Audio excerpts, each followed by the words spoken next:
Hello, everyone. I would like to say thank you so much for joining us and for being here today. My name is Tabitha Fritz. I will be your host for today's webinar. Just a small item of housekeeping before we get started. So everyone's cameras and mics are off for the duration of the webinar, but the Q&A is open. So the BTA, Amanda from the BTA, will be answering questions throughout the presentation. So please feel free to put any of your questions in that Q&A box. She'll be answering questions, and then if there are any left at the end of the presentation, we'll go ahead and answer that with whatever time we have left. So what we're going to be looking at today is a gap that shows up across the cannabis industry between brand awareness and actual sales that are made, right? Because most brands are investing pretty heavily in visibility. But when you look at what's happening at the point of purchase, that awareness isn't always converting. So today we're going to break down why that is, what's actually driving decisions in store, where expectations are getting lost, and what determines whether a product gets chosen or passed over. And all of this is based on real-world data from budtenders, retail managers, and consumers across Canada. So just a super quick intro so that you know where this perspective is coming from. Like I said, my name is Tabitha Fritz. Now, I've been working in cannabis since 2016. I've been working across retail, production, and education. My husband and I founded Fritz's Cannabis Company together back in 2016, and we made the transition to the regulated marketplace in 2020, 2021. And we actually launched the first regulated solventless gummy in Canada. We had the first hash rosin gummy in Canada. That was a pretty exciting achievement for us. Now, I also have a YouTube channel where I focus on intentional cannabis consumption. So a lot of my more recent work is really focused on how products are actually experienced in the real world, how it is that they get recommended, how they're understood by the consumer, and what it is that drives decisions at the counter. So I've built training programs that are used by retail teams, and a big part of what I do is take complex cannabis information and translate it into something that's actually usable by budtenders and consumers alike. So the lens that I'm bringing today to this presentation, to this webinar, is very much grounded in real-world consumer behavior. It's not just theory, and it's not top-down marketing. Now, before we get into the insights, I just want to quickly establish exactly where all this data that I'm going to be presenting is coming from. So this is not one-off survey data. It's all coming from the BTA's Learn and Earn platform. So this is where budtenders, retail managers, and consumers are already engaging with education, and they're contributing insights as part of that process. So all of the data that you'll see here today is embedded in real behavior, right? We know that important insights don't only come from what people say, but they come from what they do. They come from how they learn, they come from how they make recommendations, and they come from how they experience products over time. Now, it's important to know also that the BTA has strong quality controls in place on the data. So we've got verified participants. So everyone who participates in the data and is a data point is either a budtender, a retail manager, or a consumer of regulated cannabis. We've also got single response enforcement. So there's no more than one response per participant for each survey instrument or for each data point. And we've also got quality checks to remove low quality data. So if somebody, just checks like all fives or something on their survey, then we flag that and we toss it out of the data because it doesn't seem like it's actually, true to their experience. And most importantly, this data is longitudinal, right? So we're not just capturing a single moment. We are actually tracking how perceptions and behaviors evolve over time. And at this point, we're looking at about 1,500 survey responses across more than 250 storefronts in Canada. Now, I'm not going to go deeper into the research methodology here, but please feel free to grab a screen cap of this, this slide if you want to look at this in more detail later on and some of the breakdowns. But what really matters for today is that what you're about to see in this presentation reflects real-world behavior at scale. So we're going to take a look at what actually drives cannabis purchase and recommendation at retail and why most brands can't actually see it, right? Most brands think that they're winning or losing in marketing and in awareness. But what actually determines whether or not a product gets chosen is happening much later than the marketing decisions. It's actually happening in store. It's happening in the conversations that take place between budtenders and customers. And it's happening in those moments that brands are not present for and absolutely do not control, right? You have no control over the conversation that happens between a budtender and a customer. So while brands invest pretty heavily in building awareness, the final purchase decision often comes down to what actually happens at the counter, right? In that discussion between the budtender and the customer. And what we're starting to see in the data is that there are actually hidden dynamics in that environment. And those hidden dynamics are quietly shaping which products move and which products get left behind. Now, if we're being honest, this is how most brands think growth happens. And also to be honest, this is what they teach you in business school. So there's nothing wrong with thinking that this is how growth happens, right? First, you invest in marketing to drive your demand. And then you build awareness so that people come into the store asking for your product by name. And then you run sampling or activations to build loyalty. And you simply trust that if the product is good, it's going to speak for itself, right? And none of this is really wrong. This is the model that most of the industry is operating on. And frankly, this is the model that most industries in general operate on. It's clean, it's logical, it's what we've all been taught to do and how things work. But given that cannabis is truly a really unique industry, especially right now, as it's still pretty nascent and still growing and developing, the real question is this actually how purchase decisions are being made?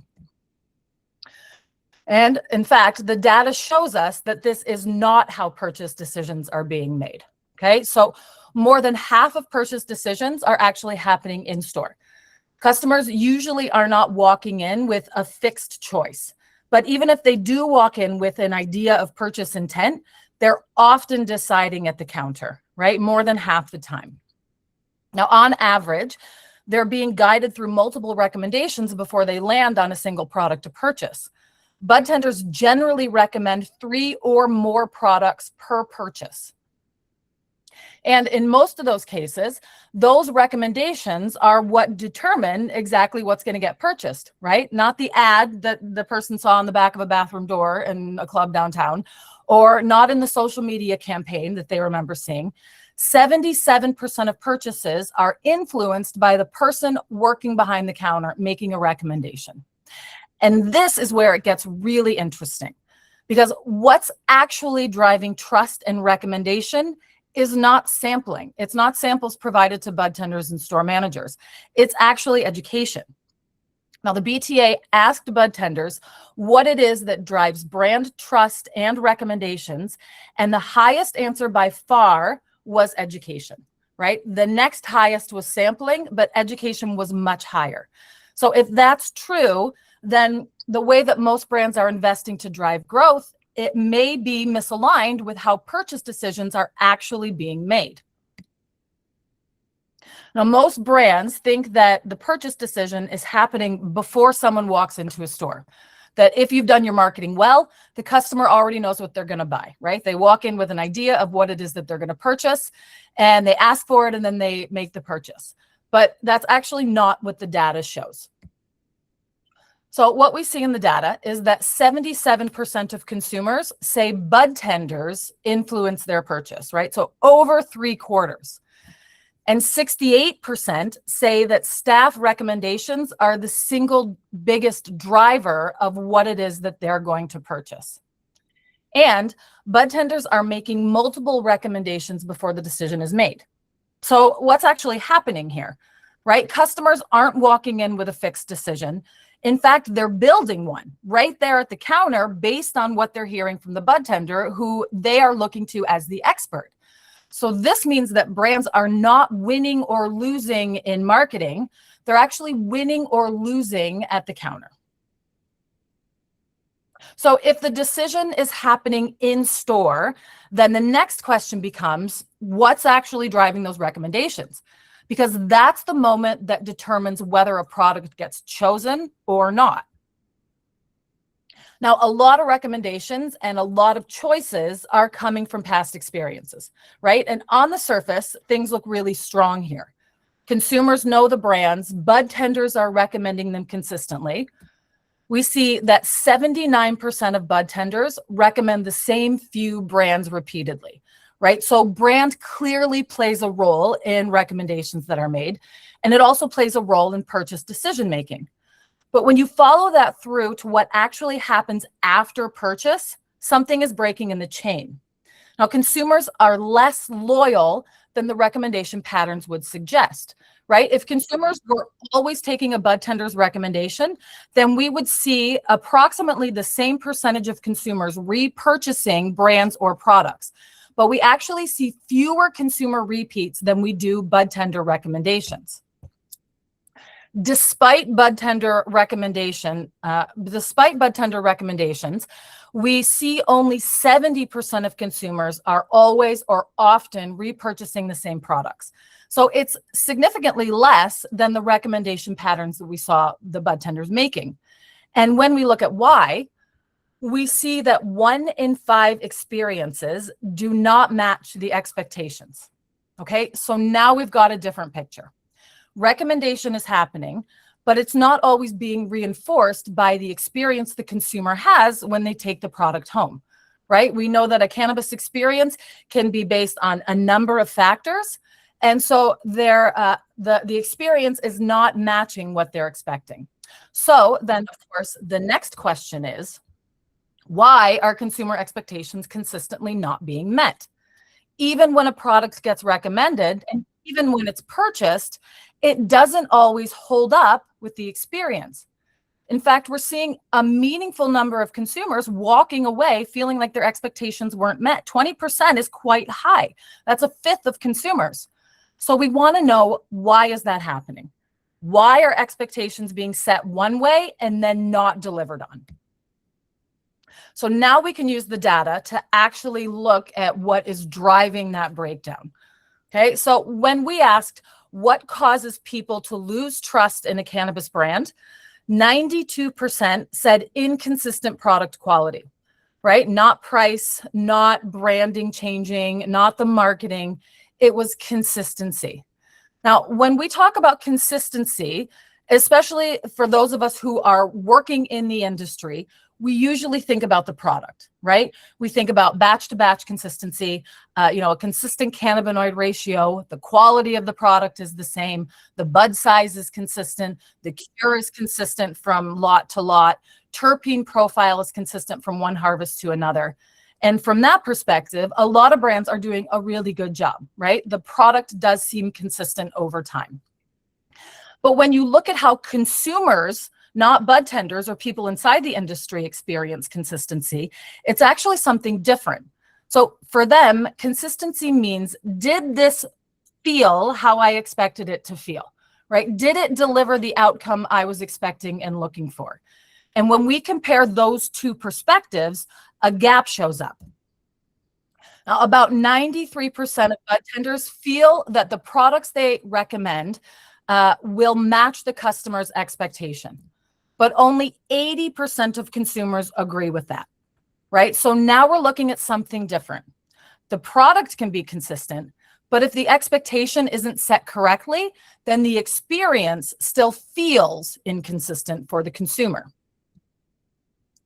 So once that gap exists, once expectations and experience no longer line up, the recommendation itself is at risk. Because a recommendation only works if the experience actually backs it up. And when it doesn't, that's where we see things start to shift. So the question is, what actually happens when a recommendation isn't reinforced by the experience? Now, one of the most important things in this whole causal chain is what happens next. So after a negative experience, more than half of people avoid that product in the future. And 1 in 3, so a third, avoid the entire brand completely. After a single negative experience, after one single experience in which their expectations did not match the outcome. So this is not just a small issue, right? There's no buffer here. There's no grace period. We see that trust is lost in the single moment that the experience breaks. And when you layer that on top of something else that we see in the data, 82% of people already feel that brands promise more than they deliver. So you start to see the environment that brands are operating in, right? Consumers are already skeptical, which means that consistency isn't just an important thing, it's actually everything. So if trust can disappear that quickly, then the real question becomes, what actually is building it in the first place, right? Like not in theory, not just in marketing, but in the real experience, what is building trust and loyalty? Now, when we look at loyalty in the data, something really interesting shows up. So 94% of consumers say that they're likely to repurchase products they enjoy. So on the surface, that looks really strong, right? But when we ask what actually influences their next purchase, about half say that prior experience plays a role. So there's like this idea in the consumer's mind that they are loyal to brands and products. But in terms of actual behavior, it does not show up in the same way or with the same strength, right? So now we have a pretty big gap from 94% to 49%. People believe that they're loyal, but their behavior does not fully reflect that. And when we ask what actually brings them back, it's not branding, it's not messaging, it's consistency.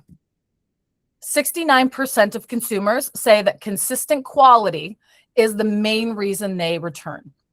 So this reframes loyalty completely, right? It is not built on one single good experience. It is built on repeated, reliable experiences. And when that consistency starts to break down, that's when we see that trust is lost and behavior actually changes. So if consistency is what builds loyalty, and Budtenders report high consistency among their favorite products, then why are we still seeing this break, right? Why are the expectations still missing the mark, even when the product itself is consistent? So what we're actually seeing here is that for consumers, consistency is about how the expectation is set in the first place, in that initial conversation between the budtender and the consumer. And that is where things are breaking down. Because when expectations are not set clearly, even a really good product can feel inconsistent. And when we look at what actually shapes those expectations, it comes down to one thing: education. Now, more than half of budtenders aren't receiving training very frequently, okay? 53% receive training every few months or less. But at the same time, almost all of them say that they would participate in microlearning if it was available. So the demand for education is absolutely there. And we know what works, right? I don't have the stat on the slide because I ran out of room. But the data shows us that the top two most trusted sources of education for budtenders come, number one, directly from the brands they're selling, and number two, from their peers. Okay, so those are the most trusted sources of education. And this next part is really what matters the most, because when we asked consumers what would increase their trust, 2/3 of them said better product education. Better project education would increase their trust in a brand, right? Both for them and for the budtender who's selling them something. So this necessarily changes how we think about education. It's not a support. It's not just like a nice to have. It's the mechanism that determines how expectations are set, how recommendations are made, and whether or not the experience actually holds up for the consumer. So if education is what is shaping expectations, it's really important to understand where that's actually happening, right? It's not happening in a controlled environment. It's not happening in some place where we can, make sure that the conditions are exactly the same from one budtender to a customer every single time. because every single conversation is going to be unique, right? Every customer who walks into a store is unique. They have unique needs, they have unique experience, they have a unique personal biology. And that's why the education that's shaping expectations is actually happening in conversations at the counter between the bud tender and the consumers.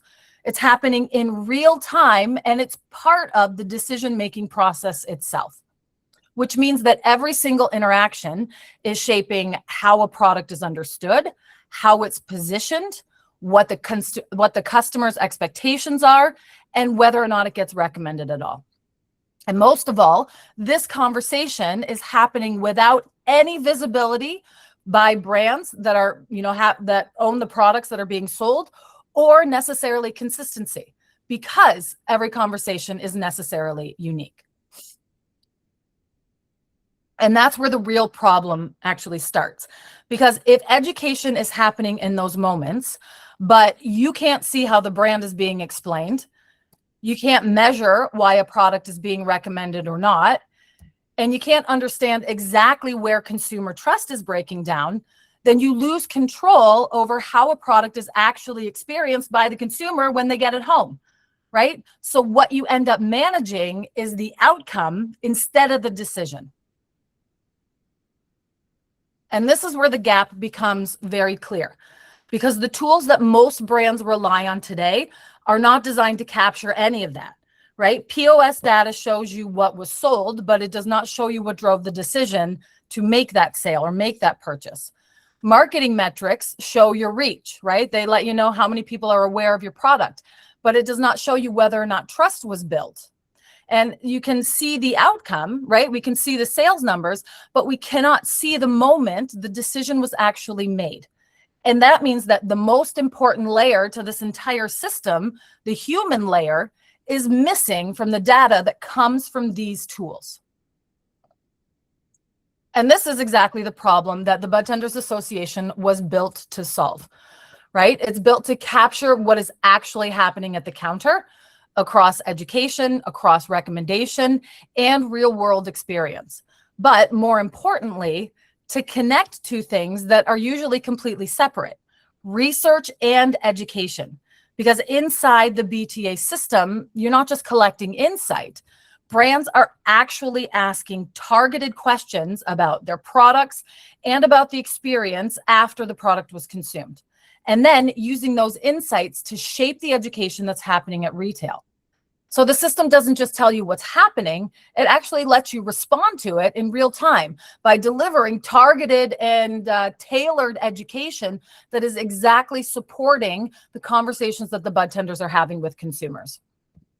And at the same time, right, we talked about it being longitudinal data at the very beginning, it's actually tracking how your brand is being perceived across budtenders, across store managers, across consumers, right? Not as a snapshot over time. So you can see how perceptions shift, how trust builds or erodes, and how that connects directly to recommendation behavior. And once you have that, you no longer have to react just to outcomes. You're actively able to shape them.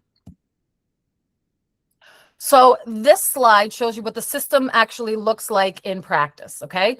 It's not built around only one group. And I know I was speaking kind of directly to brands on those last few slides, but this system is actually built around how all of you, everyone on this call, is connected in the same decision loop, right? It starts with education, but that education is going to show up differently depending on where you sit.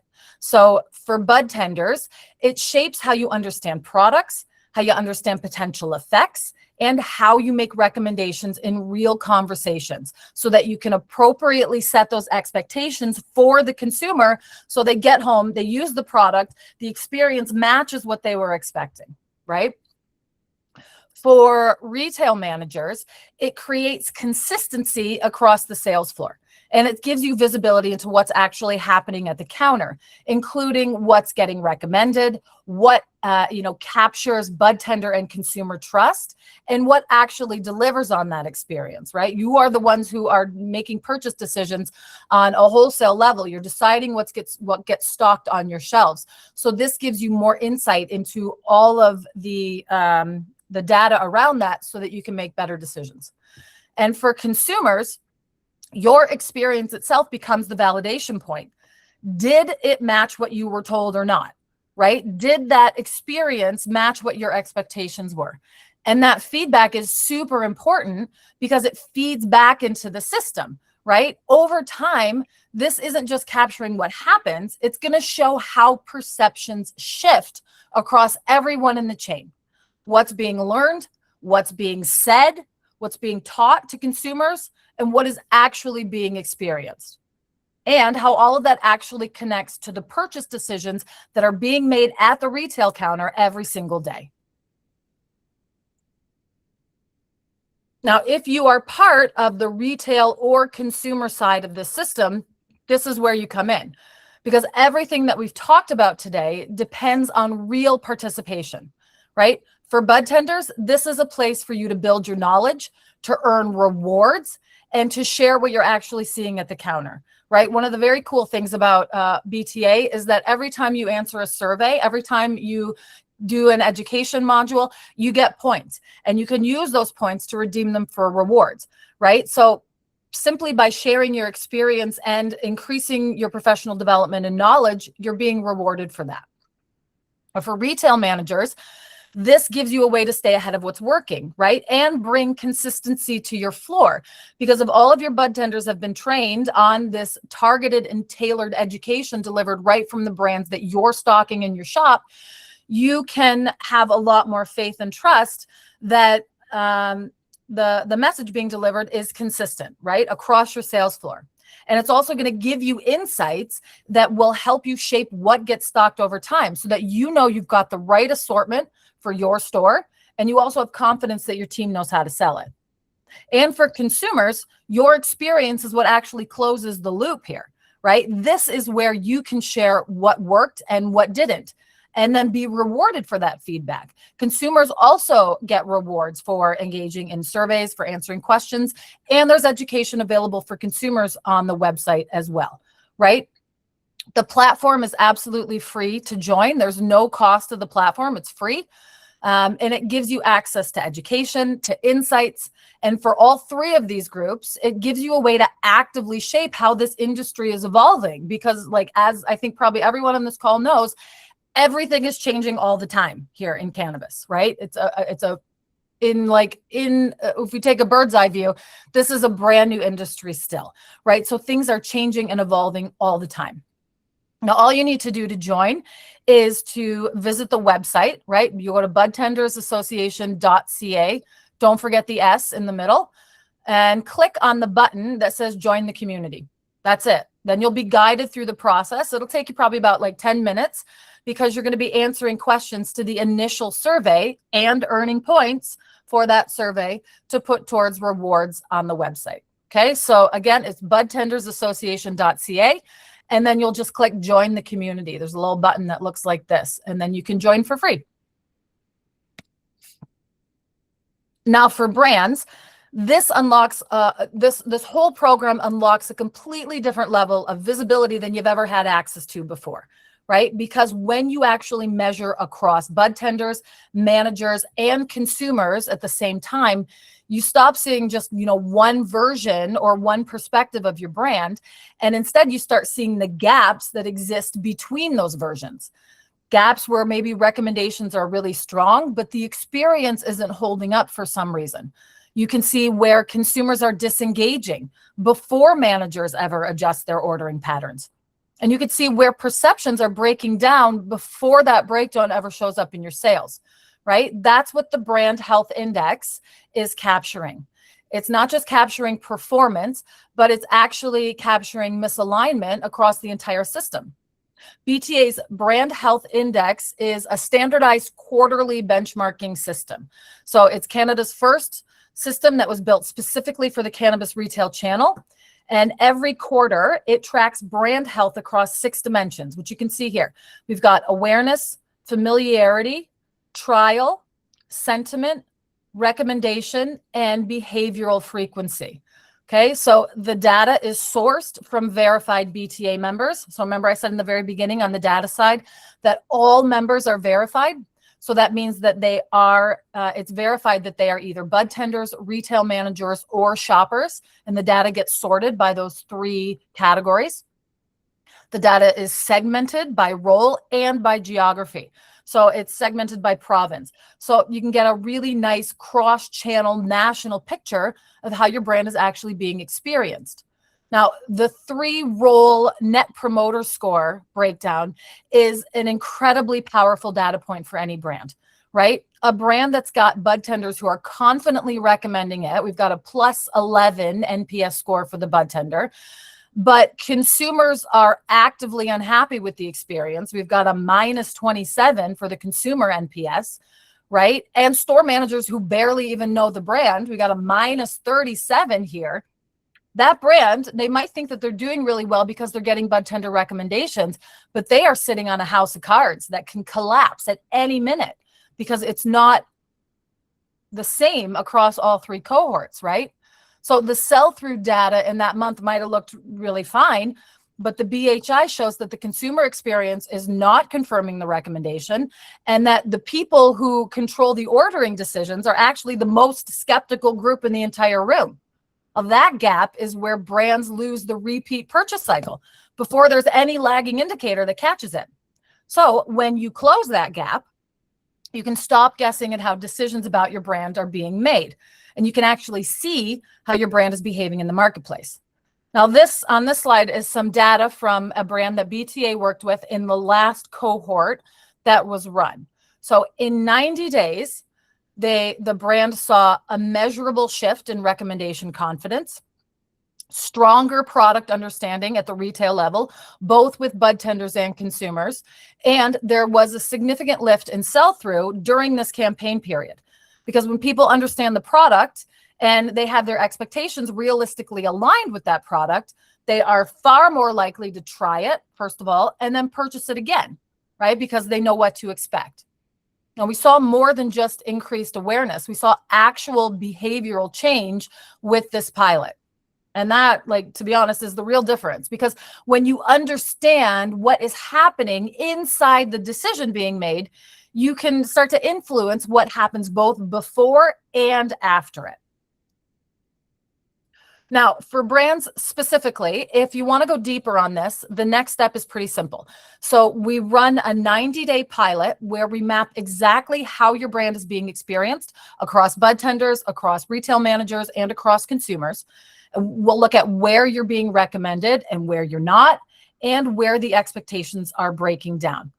Now, if you reach out by this Friday, which is today is Wednesday, so 2 days from now, and you mention that you were on this webinar, you saw this presentation, we will include a free insight report for you. We will also move you to the top of the list for our next cohort, which is a big deal because we only run with 6 brands per cohort just to make sure we keep the signals clear. I believe the cutoff date for the next cohort is May 15. Yep, applications close May 15. So we'll be starting that pretty soon so that you can get data for summer. And we only run with 6 brands per cohort just to make sure we keep the signals really clear, right? So that there's no confounding variables in the data that we weren't expecting. And we will also offer you a discounted pilot rate. So you will get a discounted rate on the pilot program. So to get that, you can go to the website, budtendersassociation.ca. Don't forget the S in the middle. And you can just use the inquiry form at the contact link. So you would just go to the little, the contact link at what's it called? The top bar. I forget what it's called. Click contact, and that'll take you to an inquiry form. Or your other option is to email Casey Hilteman directly, right? So probably a lot of you on this call know Casey or know who Casey is. She's the founder and CEO of the Budtenders Association. So you can either email her directly. I put her email address right here, casey@budtendersassociation.ca, or you can scan this QR code that's on the screen, right? It'll open up the email app on your phone, and then you can email her directly. So make sure to mention that you were on today's webinar to capture all of those extra benefits. So what we've shown today is actually pretty simple, right? The purchase decision isn't happening in marketing, right? It's not because of brand awareness. It's actually happening at the counter. It is driven by how a product is explained, how expectations are set, and whether or not the experience actually delivers to the consumer. That's where trust is built or lost. And that's what determines whether or not a product is going to be chosen again. And if you're not seeing that layer clearly, you're missing the most important part of your business. So I will leave it there. I'd like to say thank you so much for being on this webinar, for being on this call. And if you have any questions, I will pop over to the Q&A. It looks like it might be in the chat, and see if there are any questions still outstanding. I'd love to know, what stood out to you, what you're seeing in your own experience as well.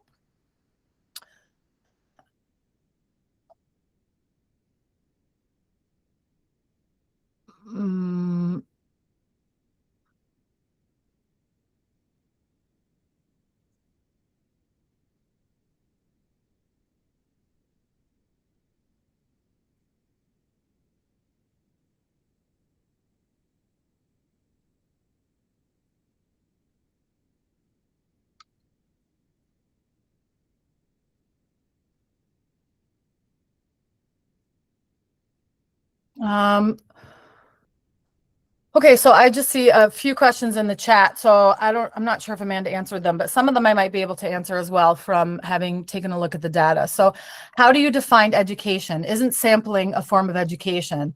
Dana asked that. That's a great question. So, I mean, you can define education however you want to, obviously, but for the purposes of the surveys that have been answered and that we use for this data, education and sampling are considered two separate things.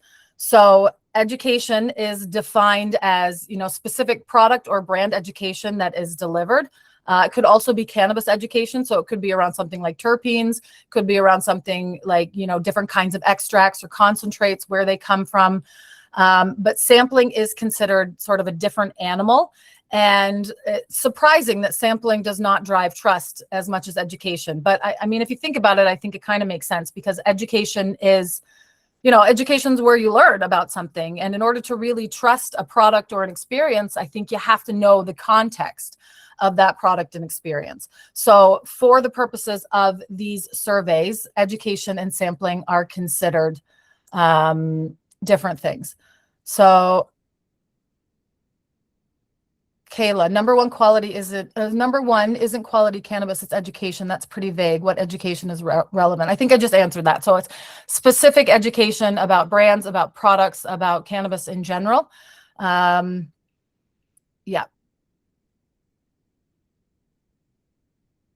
Oh, there. I say, yeah, we did answer that in below. Okay, well, you get my perspective too.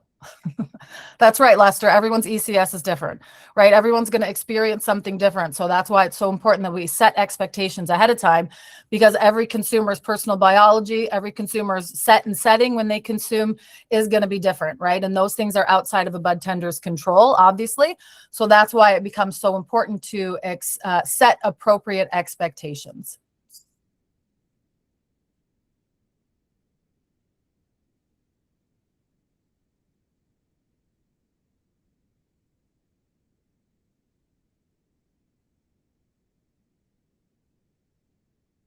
This is a great comment. So maintaining consumer relationships takes the guesswork out in between purchases. First, you have to get them in the door. Everything after that depends on customers walking in. How do you increase foot traffic and first visits? Consumer education before the purchase, right? So that is where awareness comes in, right? Consumers will come in when they're aware of a product, but I would also say that, cannabis consumers are going to always go into a shop. They're always going to be looking for things to purchase, right? So I absolutely agree that maintaining that relationship between purchases is really important, because that helps build the trust in the budtender's recommendation. When a consumer knows what this budtender recommends to me almost always matches my expectations. They're always giving me a product. If I tell them I'm looking for something to relax, I'm looking for something to get super high, I'm looking for something, to help me sleep, I want something to help me be creative, the budtender always knows what to recommend and sets my expectations appropriately and properly. That makes it a lot easier for that consumer to maintain trust, both in the budtender and in the brands and products that they're recommending. Right? So having appropriate education about that product and about that brand is absolutely going to help build that trust and keep that consumer coming back frequently.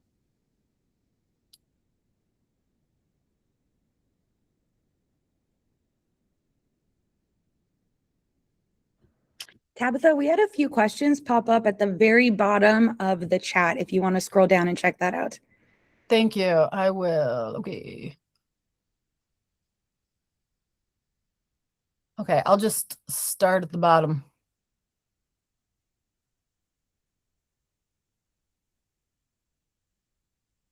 Here's some observations. I find price is what makes decision, not brand or education. It's price that moves product. Absolutely, especially in some stores and with a certain demographic of clientele, right? There are obviously consumers who are super price sensitive, and that is going to be one of the biggest drivers for them, right? So it's important to know that about your customers as well. Haley said, on the retail side, I've noticed two distinct customer categories. Those who want the exact same thing every single time and those who want something different every single time.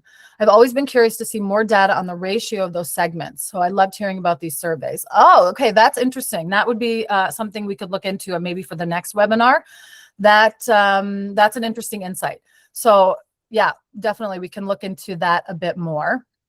Hannah said, if I'm educated on a product, then I'm way more likely to purchase it myself. For sure. Me too. Right. Like the more I know about something, and this doesn't just go to cannabis, right? When you go to like your grocery store and you see a new product on the shelf, you grab it and you look at it, you read it, right? You read the label, you understand more about the company. You might use your Yuka app if you're like me to scan it and see what score it gets. And if it gets a bad score, you might not buy it. But you learn more about that product and then you make the purchase decision on that. Right? We're a little bit hamstrung in cannabis because of the packaging laws. So we can't put all of that information on the package, and consumers don't have, access to the package often when they're in store anyways. So all of that education that we're used to getting about a new product or something we haven't seen before has to necessarily come from the budtender, right? So I absolutely agree with you, Hannah. I may have missed this if it was discussed, but how are training budtenders to deal with quality issues amongst brands? An example is remediation and how it's indicative of a much larger indoor environmental issues with where that brand sources their cannabis. That's not something that we looked at in today's data, but that is something that, if a brand chooses to irradiate their products, that is likely something that they want to provide some education to the budtender on, because there is a negative perception of irradiation in the marketplace and among most budtenders and consumers, right? I'm a little agnostic on it. I don't necessarily know if it's bad or good, because I know that we also like irradiate our fruit and our vegetables that we purchase in the store. So, but that's why I think that's part of the importance of education, is because people need to know the pros and cons of something like irradiation so that they can make the most informed choice for them. Right? If that's something that they care about, they absolutely need to know. I agree with you. CW resource. Casey said sampling is not converting to trust or recommendation. For the most part, we're seeing this at scale, right? Like sampling is great. Budtenders love it. It will make them perhaps more likely to purchase a product for themselves, but it does not translate to trust. And it translates a little bit to recommendation, but not very much. It's not any significance. The line between education and marketing is very hard to determine in this industry. Yes. Do you have any suggestions for educational resources for budtenders? There are quite a few educational resources on the BTA's website. I was looking at it a little bit earlier, and there's some really great resources around terpenes, around, like I mentioned, concentrates and extracts, which can be a little confusing, right? Because, you got a dozen different like extraction methods for the concentrates in your store, and it's hard to know the features and benefits of all of those. So there's education around, cannabinoids, there's education around all sorts of different topics. I saw some about seeds, about growing. So there's lots of educational resources on the BTA's website that I would absolutely recommend you sign up for. It's free, and then you can access them. And then if your store signs up for BTA as well, then there's even more education that is available, because brands put education on the BTA's portal for budtenders and retail managers to learn about the specific products and the brands. And those resources are developed specifically for the purpose of education, not just marketing. So, we work with companies, the brands that are part of the 90-day pilot, to make sure that the education that they're offering to budtenders is education and not, just marketing speak that helps you maybe sell the product, but not appropriately set the consumer's expectation for it. Shitty samples don't make great recommendations. That's for sure. How can we create more educational events for consumers? That's a great question. Anything else at the bottom?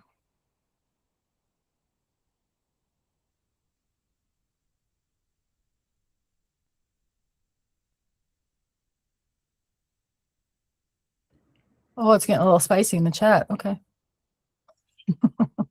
I love all budtenders so much. They are so passionate about their job and about their customers and about the products they sell. I have yet to meet a budtender that isn't passionate about what they're doing. I think, you know, we all rely on budtenders so much in this industry and they don't get enough credit. So I'm happy to see passionate budtenders in the chat. How should brands encourage engagement with education? While many budtenders identify education as a need and lots engage, many don't actually seek out or engage with education when it's provided and available. That's a great question. So I think obviously I'm biased to answer BTA, but I do think BTA is a really good solution for this, right? When you have all of the education in one place on one portal where everyone can access the same education at any time, you know, there are leaderboards, so it's a bit gamified. It makes it more fun to participate in it. If Lester's still on this call, I saw that you were #1 on the BTA leaderboard yesterday, so good job. I wasn't surprised to see your name on there. Yeah, clap, great. But you know, when you can get everybody sort of on the same page, it makes it a lot easier. And this is something I think, you know, having worked as a retail manager before myself, this is something that a lot of retail managers struggle with, because you know that education is important. You know that it needs to be delivered to your budtenders, and you know that it's out there, but it can make it really challenging, you know, with everything else that you have to do and that your staff has to do during a day, can make it really challenging to make sure that everyone's got the right education. So, you know, having a portal like BTA where all of this education is available, and then gamifying it a bit for your store, right? I remember one time I was in a store and we completely gamified the education to the point where we actually had a leaderboard in store, and there were prizes available to, you know, the staff who did the most education.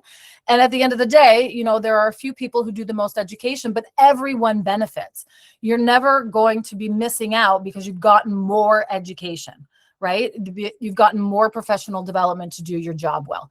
So there are ways to do it. It's a challenge, right? Of course, it's probably out of scope for this particular webinar, but there are ways to, you know, incentivize people to engage in more education.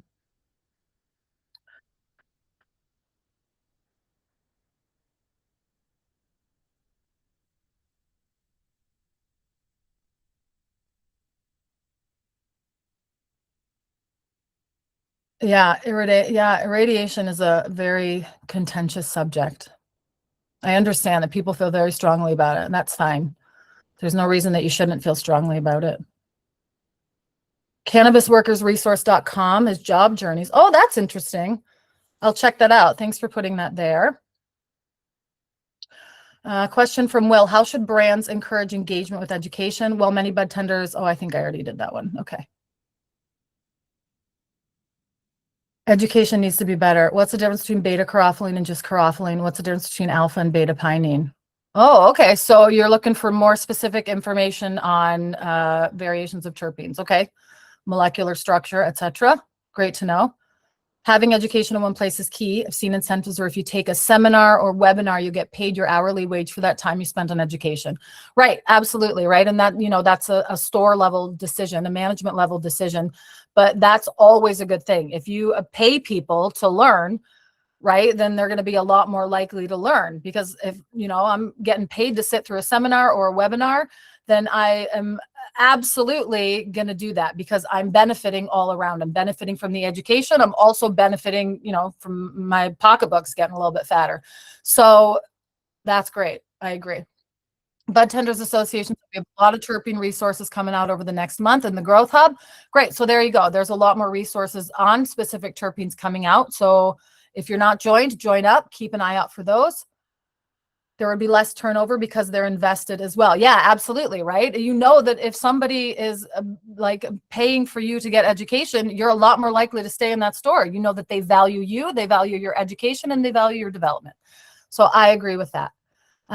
Okay, Budtenders Association is putting a thank you message in the chat. So I think we are closing for today. That will be the end of the webinar. Again, thank you all so much for being on the presentation today. We really appreciate your time and your energy and your attention. So thank you very much. If you have any more questions, you can email them to us, welcome@budtendersassociation.ca, reach out on Instagram, reach out on the website, etc. So thank you all very much for joining, and we'll see you soon.